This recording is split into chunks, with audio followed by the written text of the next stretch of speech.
The Cherthala Crime Files, all about some bones, blood, and even betrayal. Charred bones in a backyard, blood confirmed to a missing woman, and whispers of land fraud.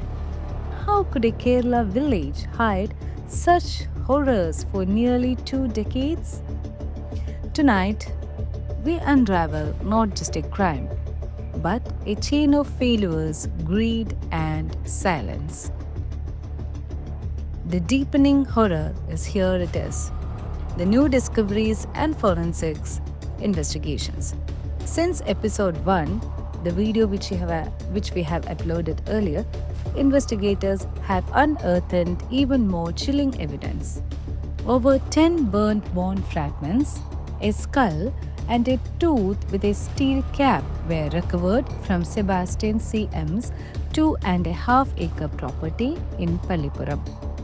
Blood traces from his home were DNA matched to Jainamma, missing since December 2024.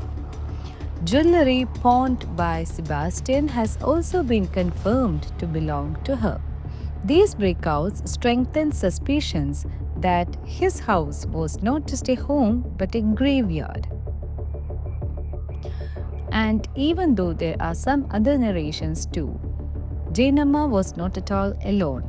Police are now connecting Sebastian to disappearances stretching back almost 20 years, which include some names such as Bindu Padmanabhan, missing since 2006, Aisha, last seen around almost 2012, and Bindu, untracked since 2020.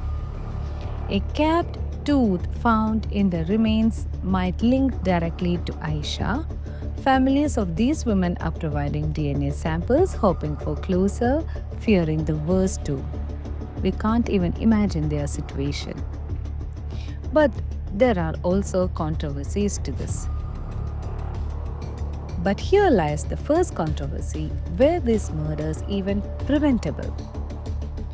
Bindu's brother alleges that he filed a complaint back in 2017, warning of forged property documents and Sebastian's involvement in this case. Police, he says, ignored him.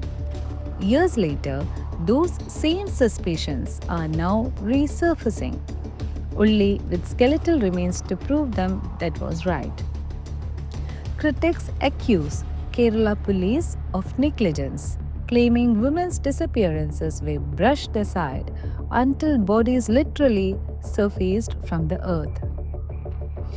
This is what we always say: justice delayed is almost equivalent to justice denied.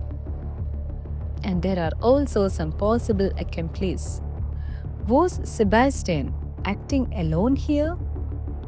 In this story, investigators are now looking into Rosamma, a woman who illegally introduced Aisha to Sebastian.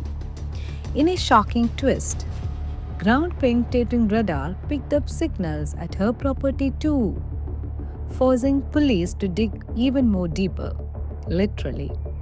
Could this be a wider network of deceit, luring women under the guise of financial help and property deals? We can't imagine the worst also. And here always lies a motive or some great motives behind these crimes. And the suspected motive is purely the money and land as of now. Most victims were middle-aged, often isolated women with assets. People believe Sebastian may have killed, burnt bodies to erase evidence, and then forged documents to grab their property.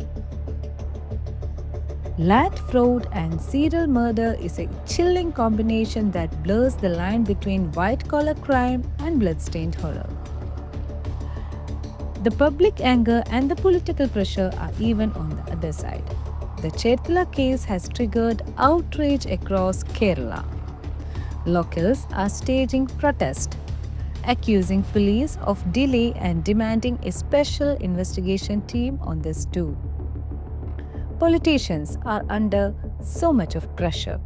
How did over 78 women and girls remain untraced in Kerala as of June 2025?